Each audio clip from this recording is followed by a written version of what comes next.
Alright, what's good everybody? It's your boy Akeem here to give you a preview of the Tennessee Volunteers for the 2016 college football season. Last season the team went 9-4 overall under head coach Butch Jones. Did better than what I expected, and I actually have high expectations for this year. But there's a couple of games that they're going to have to get past in order to represent the East and make it to at least the SEC championship.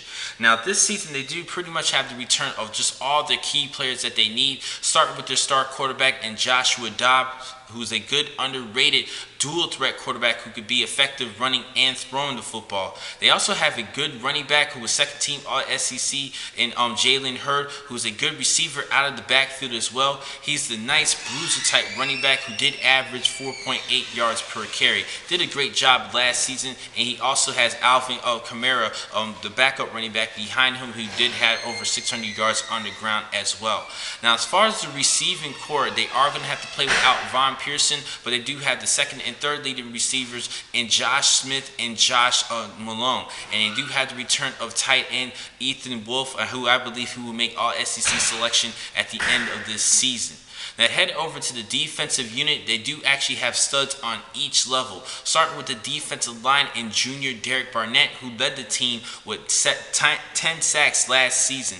And the leading tackler was Jalen Reeves-Maybin with 106 last year, and he actually had 5+ sacks as well himself. And in the secondary, they actually have a good player, Evan Berry, who is the younger brother of Eric Berry. Evan was actually an all-purpose selection AP as far as all-SEC player as an all-purpose player according to the AP poll. He's a good return specialist. He will be used as a return specialist, and at the free safety position, definitely a good prospect to watch out for the near future.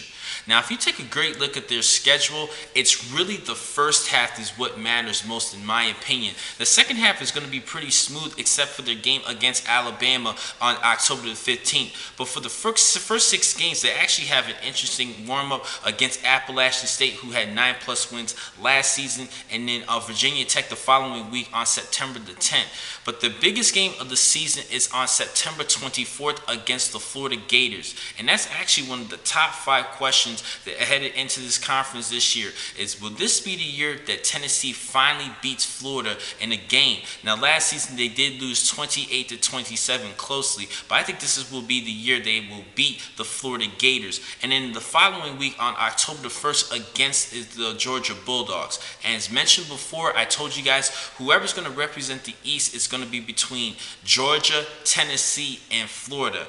And for my prediction this season, I think it's going to be Tennessee.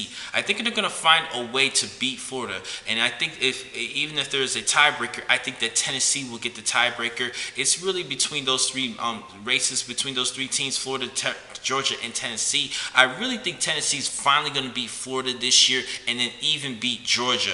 I think they actually have a chance to go in 11-1 in the season. I think they're going to lose to the Alabama Crimson Tide, but right now I'm actually going to go with 10-2 for this season. But I do think they're going to represent the East and make it to at least the SEC championship. Now the next time to catch you guys will be in a couple minutes. I have many more blogs for today. Thank you for watching this blog. I'm your man Akeem McCall. Be easy.